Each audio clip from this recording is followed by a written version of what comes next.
প্রতিটি মাসের হিসাব নিব, প্রতিটি শহীদের হিসাব নিব। আমরা শহীদ হতে প্রস্তুত আছি, সময় আছে। শেখ হাসিনা থেকে শিক্ষা নিন। আজকে এই শহীদ ভূমিতে আমরা আছি, ভারতে পালিয়ে গেছে।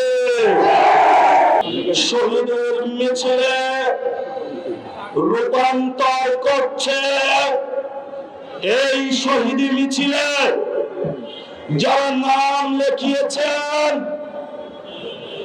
24-এর 2000 শহীদ, আমাদের এই 8 আসনের যিনি সংসদ সদস্য পদপ্রার্থী হয়েছিলেন শহীদ উসমান হাদি, এই শহীদ মিছিলে নাম ছিল 28 অক্টোবরে যাদের লাশের উপরে মৃত্যুর লাশ করা হয়েছিল।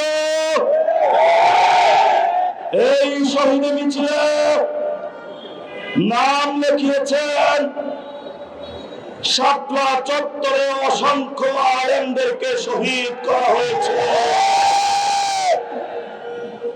তোমরা বাংলাদেশে সন্ত্রাস করবে, আমরা 18 কোটি বাংলাদেশি জনগণ যতদিন জীবিত থাকবো একজন করে শহীদ হব, আমরা সন্ত্রাসের সাথে আপোষ করব না। যারা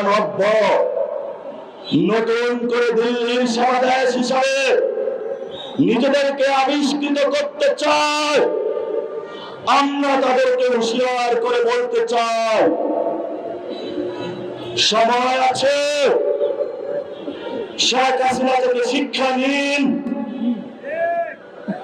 শহীদ মিছিল তারা বড় করেছিল, আজকে এই শহীদ ভূমিতে আমরা আছি, ভারতে পালিয়ে গেছে। আমরা ধৈর্য ধারণ করছি, আমাদের ধৈর্যের বাঁধ ভাঙবেন না আপনারা। যদি ধৈর্যের বাঁধ ভাঙতে হয় তাহলে গণতন্ত্রের মধ্যে আসুন। আগামী 12 তারিখের জন্য অপেক্ষা করুন।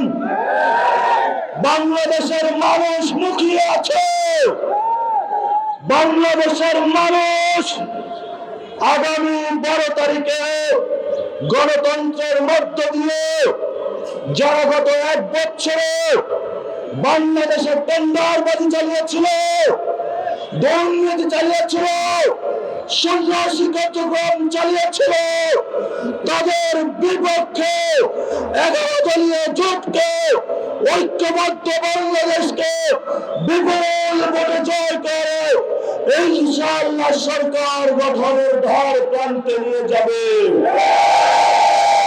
তোমাদেরকে আমরা সেদিন বিচারের মুখোমুখি করব, প্রতিটি মাসের হিসাব নিব, প্রতিটি শহীদের হিসাব নিব। আমরা শহীদ হতে প্রস্তুত আছি, আমরা এক আল্লাহ ছাড়া কাউকে ভয় পাই না। আমরা আজাদির পক্ষে, তোমরা গোলামীর পক্ষে। আজাদির মিছিল চলবে চলবে। কি প্রস্তুতি? আমরা সবাই আজকে হাত তুলে শপথ করি, যারা গতকালকে আমাদের ভাইকে শহীদ করেছে, আমরা আমাদের ভাইয়ের শপথ করে বলছি আমরা আগামী 12 তারিখে ব্যালটের মাধ্যমে প্রতিশোধ নেব ইনশাআল্লাহ।